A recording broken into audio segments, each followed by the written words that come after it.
Pagi hari ini kita akan belajar tentang diseminasi pembelajaran mendalam SMA Sidoarjo. Bapak Ibu yang saya hormati, mengapa kita harus belajar mendalam adalah karena kondisi Indonesia yang hanya 29% murid dengan growth mindset pada PISA 2018. Dan alasan berikutnya adalah urutan kita ini urutan ketiga dari bawah di antara negara-negara 6 besar yang luar biasa, yang negara besar. Jadi memang kondisi negara kita seperti itu. Jadi memang pemerintah perlu meningkatkan dalam hal pendidikan, yaitu dengan kegiatan dampak dari growth mindset adalah korelasi positif dengan hasil akademik. Diharapkan nanti akademiknya akan membaik dan meningkatkan daya juang dan motivasi. Yang berikutnya, konsep pola pikir bertumbuh.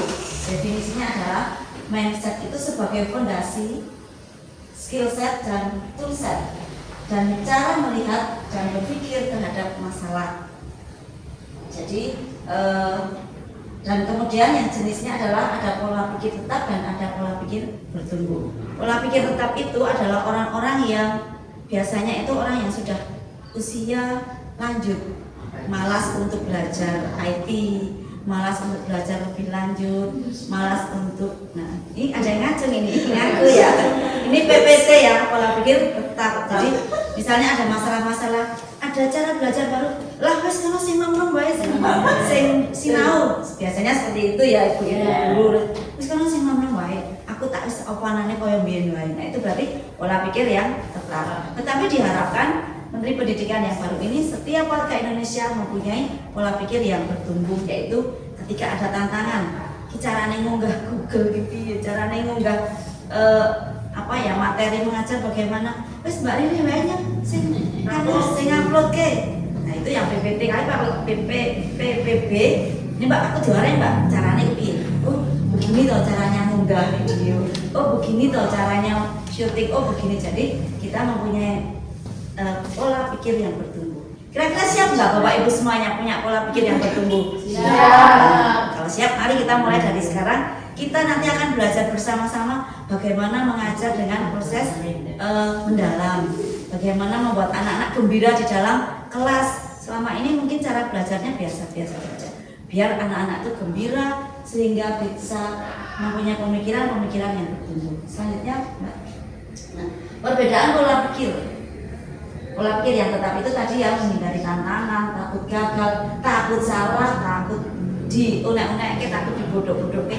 Dulu saya seperti itu, kemarin aja saya seperti itu. Jadi Mbak Ani tolonglah, Mbak Riri tolonglah sing ngomong sing tapi ketika mengikuti diklat saya ada semangat untuk bisa mandiri, bisa. Waalaikumsalam, silakan Pak Guru bisa datang. Kemudian pola pikir bertumbuh yaitu mau menerima tantangan, mau belajar dari kegagalan dan kesalahan. Kesalahan itu bukan sebagai hal yang membuat kita negatif, tapi malah sebagai doa. Bisa duduk sebelah sini. Kamu nutupi video saya. Untuk selanjutnya akan dijelaskan oleh Ibu Ani. Assalamualaikum warahmatullahi wabarakatuh. Baik Bapak Ibu, terima kasih atas waktunya. Ini saya mau melanjutkan untuk menyampaikan materi yaitu tentang perbedaan pola pikir. Nah, di sini itu kan ada pola pikir tetap dan pola pikir bertumbuh ya. Sebelumnya saya mau tanya dulu, ini kita masih tetap atau sudah bertumbuh gitu? Iya, setengah-setengah ya, benar. Sama saya juga. Kadang masih tetap, kadang ya ujuk-ujuk bertumbuh gitu ya. Nah, pola pikir tetap. Nah, di sini yang pertama adalah menghindari tantangan. Ini saya ceritakan jadi saya sendiri ya.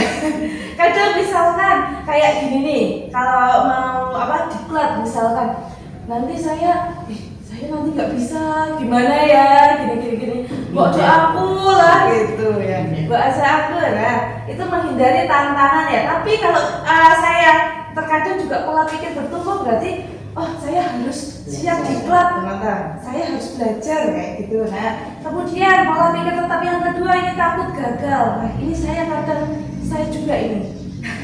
Misalkan pas split test saya nggak bisa ini, nanti hasilnya berapa ya, nilainya berapa ya lah. Ya ini nanti misalkan saya gagal, kalau pola pikir bertumbuh berarti nanti saya akan belajar jadi kegagalan, ya itu gimana? Nanti saya belajar lagi kayak gitu, terus mencoba lagi. Kemudian ini pola pikir tetap yang ketiga, kesalahan dianggap kelemahan. Ini sering banget ya, saya juga. Nah kemudian ini untuk pola pikir bertumbuhnya, kesalahan itu sama dengan peluang belajar. Peluang belajar untuk apa? Untuk menjadi lebih baik lagi. Katanya kan kesalahan itu adalah pengalaman belajar ya yang sangat berharga. Oke, selanjutnya next, prinsip pembelajaran mendalam. Nah di sini ada 3 prinsip pembelajaran mendalam. Yang pertama adalah berkesadaran, yang kedua bermakna, dan yang ketiga adalah menggembirakan.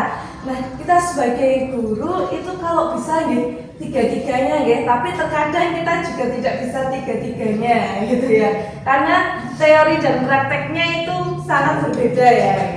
Kalau yang berkesadaran itu bagaimana?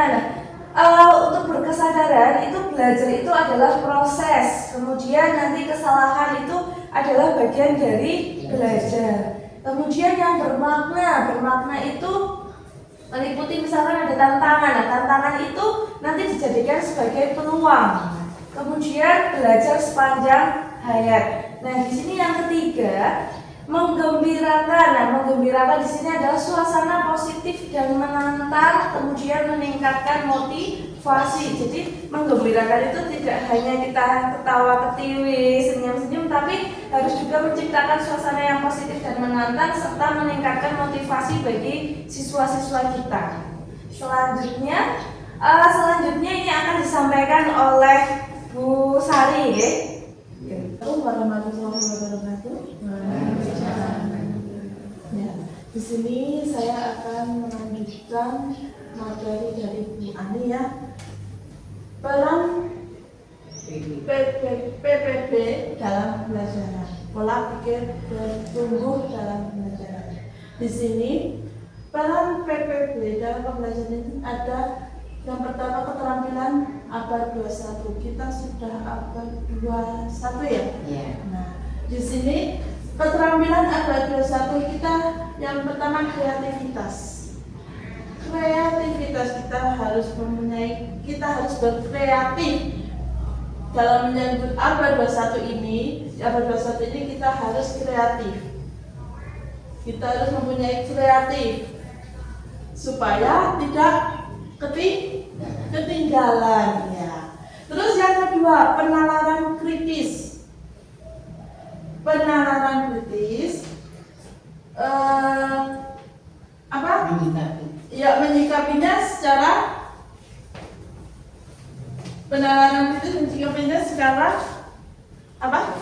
kritis ya. Terus kolaborasi itu gabungan ya, berkolaborasi dengan yang lain. Kemudian komunikasi ya. Terus yang kedua ada penguatan karakter. Di mana penguatan karakter ini ada kemandirian, ada lifelong learning, dan tangguh menghadapi tantangan. Terus untuk kesimpulan peran PPB atau pola pikir bertumbuh itu yang pertama, kunci pembelajaran mendalam. Kunci pembelajaran mendalam itu ada berkesadaran. Ada 3 prinsip, yaitu berkesadaran, bermakna, dan menggembirakan. Terus kemudian membentuk pembelajar tangguh. Terus untuk peran gurunya di sini yang pertama memberikan pujian proses, dan yang kedua memberikan tantangan dan dukungan.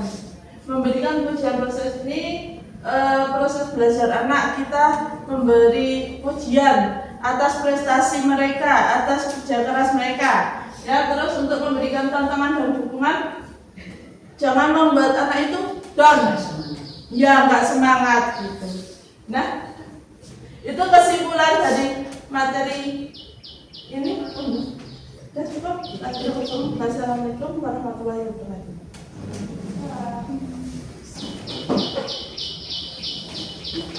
Terima kasih Bapak Ibu anak-anak semuanya, untuk acara sesi pertama sudah selesai.